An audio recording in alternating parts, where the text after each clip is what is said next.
Ili usipitwe na matukio mbalimbali na uwe wa kwanza kutazama video zetu, tafadhali bonyeza neno subscribe hapo chini ya video hii, kisha bonyeza alama ya kengele itakayotokea. Asante.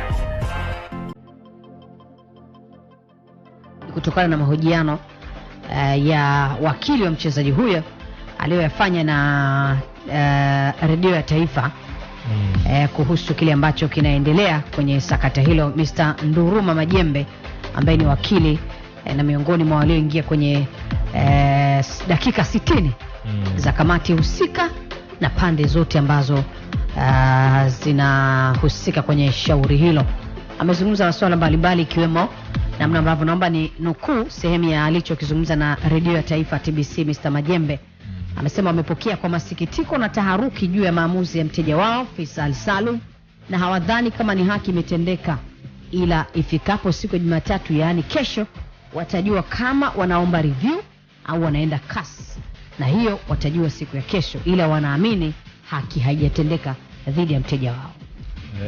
Sehemu ya kauli alizozitoa. Wana haki ya kuomba review na wakakata rufaa kupitia Court of Arbitration for Sport, kwa maana mahakama ya usuluhishi ya michezo CAS. Wanayo haki Faisal na upande wake kama hajaridhishwa na maamuzi ya kamati ya sheria na hadhi za wachezaji.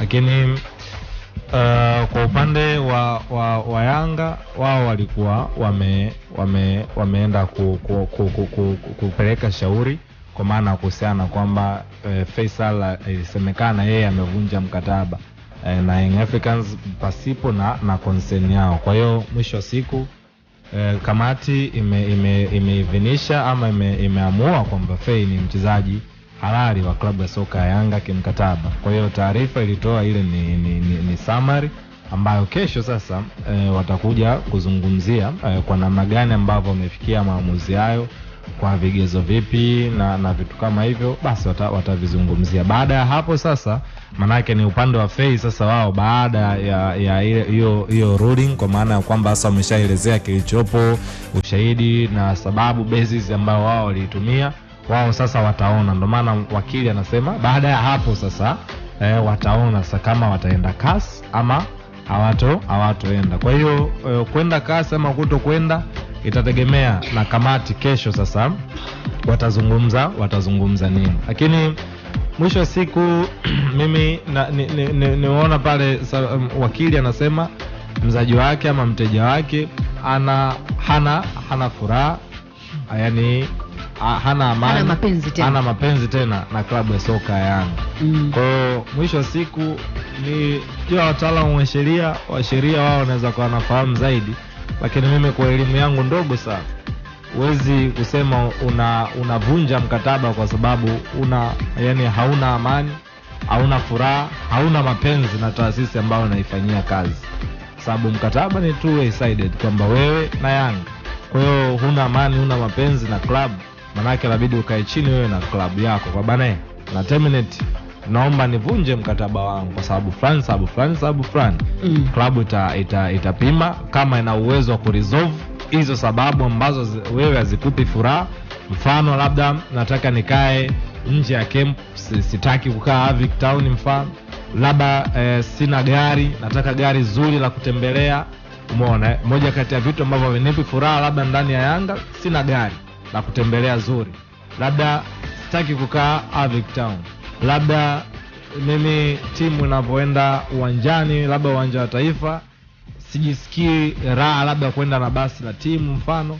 Kwa klabu itapima kwamba okay, kwa hizi sababu tuna uwezo wa kucomply na wewe, na ukawa wakacomply na sababu zako, mkakaa chini mkafix out na mambo yakaenda. Lakini wakisema na kwa hizi sababu sisi hatuoni sababu za kimsingi, kwa hiyo wewe sasa una uwezo sasa wa kulipeleka swala lako kwenye ngazi kama hivi ambavyo kamati tayari imekaa.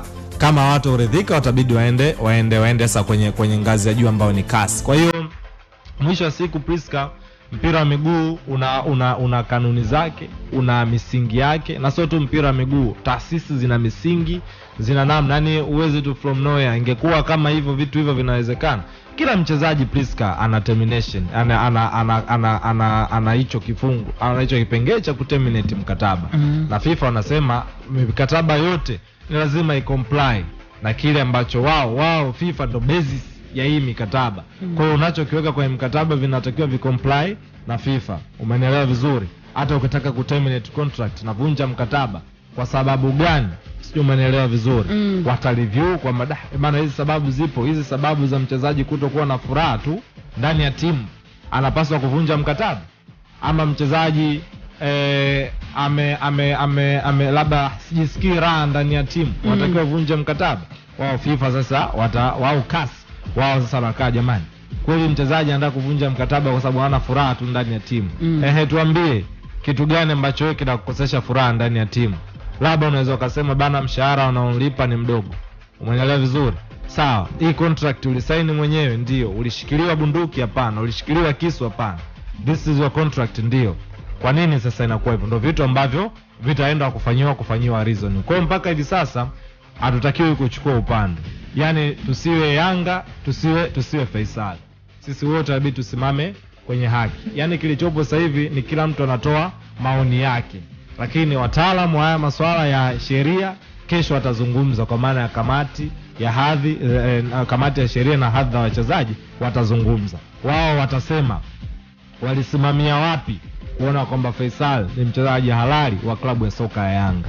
Baada ya pale sasa Priska tunaweza tukafungua tena mjadala na kujadili kwamba hii ikoje kesho sasa baada yao kutoa. Na ndio maana hata wakili wa Faisal anasema baada ya kamati kesho kuja na kusema, na wao watakapopokea nakala yao ya hukumu, then baada ya hapo sasa wataondoka, wataenda kuona nini ambacho kinawezekana, kama itatokea kwamba wataenda kuona nini ambacho kinaendelea kwenye mahakama ya usuluhishi wa michezo. Lakini mimi in my opinion, ni opinion yangu, Faisal anapaswa kucheza mpira. Yupo kwenye football age, anapaswa kucheza mpira, anapaswa kudemonstrate talent yake, anapaswa kuonesha kitu. Kwa hiyo ni swala ambalo liko very technical.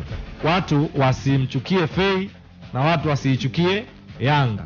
Yanga anasimama kwenye image yake, kulinda chapa yake, analinda taswira ya taasisi yake, kwa sababu ni kitu hatari kama mtu tu anaamka anavunja mkataba na klabu inaonekana imeshindwa kesi. Manake ni kwamba utasema kuna uzembe ndani ya klabu ya soka ya Yanga. Yanga ni klabu ambayo ina wanachama, ina mashabiki na wapenzi ambao wameentrust viongozi kufanya vitu on behalf of them. Kwa hiyo na viongozi na wao wanajaribu kupambania kuonesha haki ya Yanga iko wapi. Fei yeye pia ana haki upande wake. Haki yake yeye, kuna kitu ambacho yeye anaamini hakiko sawa ndani ya Yanga. Approach ni sahihi, mimi na wewe hatujui, lakini utaratibu ukoje wa Fei kupata haki yake ndani ya Yanga ama nje ya Yanga? Kwenye mkataba inasema ikitokea anahitaji kuondoka, release clause ya Fei ipo, na Yanga atafanya valuation ya Fei, klabu itamruhusu kuondoka kwa mujibu wa contract. Lakini sasa ndo tunarudi tunasema kwamba Fei yuko sahihi kupambania kile ambacho yeye anakiamini. Yanga wako sahihi, na ndo maana kamati na wao wamewapitisha kwamba wako sahihi. Lakini haimaanishi kwamba Fei kashindwa. Ana nafasi ya kwenda kwenye kamati ya usuluhishi, kwenye mahakama ya usuluhishi, tuone nini ambacho kitakuwa. Lakini at the end of the day, Priska, mpira wa miguu unapaswa kushinda. Mpira wa miguu unapaswa kushinda.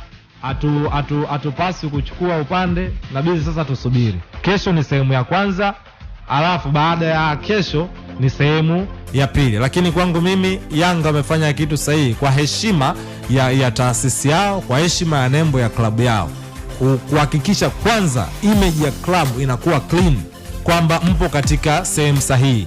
Cha pili sasa kinachoendelea baada ya hapo ni issue sasa nyingine.